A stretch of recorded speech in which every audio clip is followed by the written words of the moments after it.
আজকে আমাদের খামারে সাগর এগ্রোর সাগর ভাই এসেছেন এবং আসার সময় উনি হাতে করে আমার জন্য বিটল পোকা বা সুপার ওয়ার্ম নিয়ে আসছেন।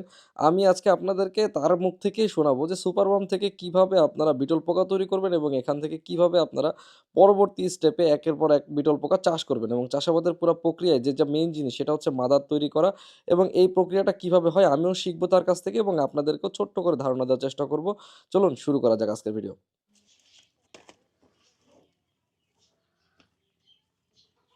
এগুলোর ভিতরে কি আছে ভাই? এগুলা কি? এগুলো গমের ভুসি।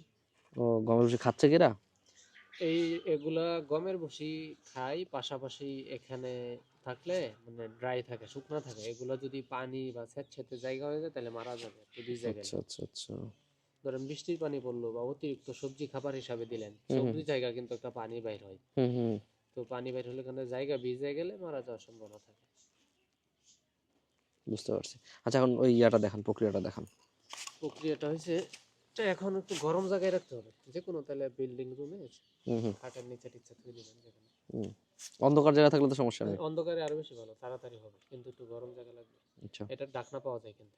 হুম আর এই ছিদ্রগুলো আমরা ঢিল দেয়া করছি আর কি। হুম হুম ঢিলে লম্বায় লাগালে হুম একসাথে ধরেন যে এতগুলা নিয়ে এইভাবে দিয়ে এই যে ড্রিলে ধরলে দুইটা হুম ছিদ্র হুম হইলেই হুম আপনার হবে। তারপর এইভাবে রাখবেন, হুম কোনো খাবার টাবার দিতে হইব না, ঢাকনা লাগাই দিবেন। হুম। ঢাকনা কি দিয়ে লাগাবো? এটা ঢাকনা পাওয়া যায়, এটা ঢাকনা সহ বিক্রি করে। আচ্ছা আপনি। 1000 পিসের দাম মনে করেন 700 টাকা লাগবে। আচ্ছা, হলো। ঢাকনা সহ পাওয়া যায়, ঢাকনা লাগাই রাইখা দিবেন। বস্তা বইরা সব একসাথে 1000 পিস বা যায় এক হুম বস্তায় ধরে। হুম হুম বস্তা বইরা দিবেন, এটা এভাবে ঘুরতে থাকুক 10-12 দিন 15 দিন। এর ভিতরে দেখবেন এটার উপরে খোসা ছইরা যায়, একটা পিউপা বাইরেছে আর কি, মানে হুম নড়াচড়া করবে না। হুম হুম আবার 4-5 দিন যাবো পরে ওই পিউপাটা বাইরে ডাইরেক্ট কালো বিটল যেটা আছে, এটা হুম প্রথমত লাল কালার হবে প্রথম দিন। হুম হুম।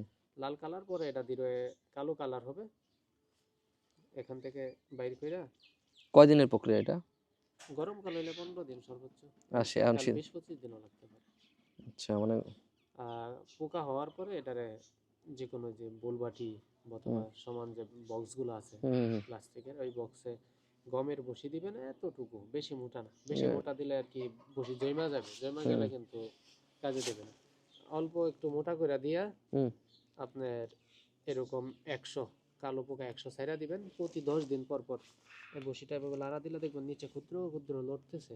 হুম তখন এই কালোগুলো আর সরায়া নিচের বসিটা একটা পাত্রে রাইখা দিয়ে আবার হুম। নতুন করে বসি দিয়ে আবার কালো গোলা থই দিবে। এমন ভাবে 10 দিন পর পর একবারে 7-8 মাস 9 মাস যতদিন জীবিত থাকে।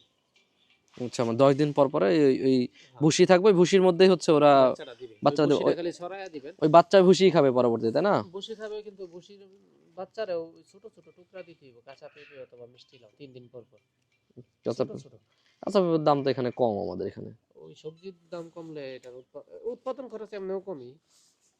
কাঁচা পেঁপে আর হচ্ছে কদু, তাই না? ছোট ছোট কুচি করে দিতে হ্যাঁ, হবে। মিষ্টি কুমড়া অথবা গাজর। আর এটাকে ঢেকে রাখতে হবে না খোলা রাখতে হবে?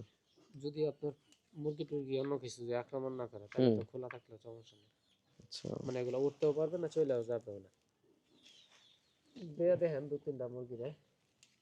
এই ছোট বাচ্চা ডাক দেই, দাঁড়ান একটু, খালি আমি এখান থেকে বাঁচতেছি, এর জন্য মরা দেখে বাঁচতেছি। হয়তোবা এতক্ষণে আপনারা ভিডিওটা দেখে বিটল পোকা চাষের সবচেয়ে গুরুত্বপূর্ণ যে জিনিসগুলো এগুলি মৌখিক পর্যায়ে বুঝে গেছেন। এখন আমাদের প্র্যাকটিক্যাল করার পালা। যারা আসলে এই বিটল পোকা চাষ করেছেন আগে বা এগুলা থেকে আপনারা মানে কিছু না কিছু পেয়েছেন, তারা অবশ্যই কমেন্ট করে জানাবেন যে আসলে এটা চাষ করা লাভবান কিনা বা এই জিনিসটা আসলে করা যায় কিনা বা এটা কেমন হয়। আর কার কার এই পোকা দেখে মানে গায়ের ভিতরে শিরশির করে ওঠে, এটা কমেন্ট করে যেতে ভুলবেন না। আমার কিন্তু তেমন কিছু মনে হয় না। কারণ এটা আসলে আমি এর আগেও ওই যে ব্ল্যাক সোলজার ফ্লাই, হ্যাঁ ব্ল্যাক সোলজার ফ্লাই পাচ্ছি। আশা করি আপনারা আমার মতো যারা নতুন বিটল পোকা চাষ করতে যাচ্ছেন তারা অবশ্যই এই ভিডিওটা তাদের জন্য উপকারে আসছে। আর কেউ যদি বিটল পোকা সম্পর্কে না জেনে থাকেন তাহলে অবশ্যই কমেন্ট করবেন। আমি সাগর ভাইয়ের পেজের লিঙ্ক দিয়ে দিব, সেখান থেকে আপনি আরও ডিটেলস সম্পর্কে জানতে পারবেন। আর এইটা কিন্তু আসলে মুরগি এবং আমাদের যে কোনো অ্যানিমেলসের ভালো একটা প্রোটিনের সোর্স। এটা কিন্তু মানুষেও খায়। বাইরের দেশে এটা কিন্তু পাউডার আকারে বডি বিল্ডিং যারা করে তাদের জন্য ব্যবহার করা হয়। প্রোটিনের একটা খুব ভালো সোর্স। যদিও বা বাংলাদেশে এটা খাওয়ার প্রচলন নাই। তো আমি আমার খামারের পশু পাখিগুলোর জন্য এটা চাষ করতে যাচ্ছি। এটা কেমন হবে অবশ্যই আপনারা কমেন্ট করে জানাবেন।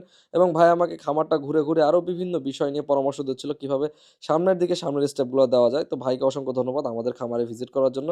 আর আমার খামারটা অচিরেই খুব সুন্দরভাবে এবং আশা করতেছি আল্লাহ যদি সহায় হয় সকল কিছু ঠিকঠাক থাকলে বাণিজ্যিকভাবে আমরা এই খামারটি থেকে আগাবো। আর এখানে দেখতে পাচ্ছেন সেই সাগর ভাইয়ের কোয়েল পাখি।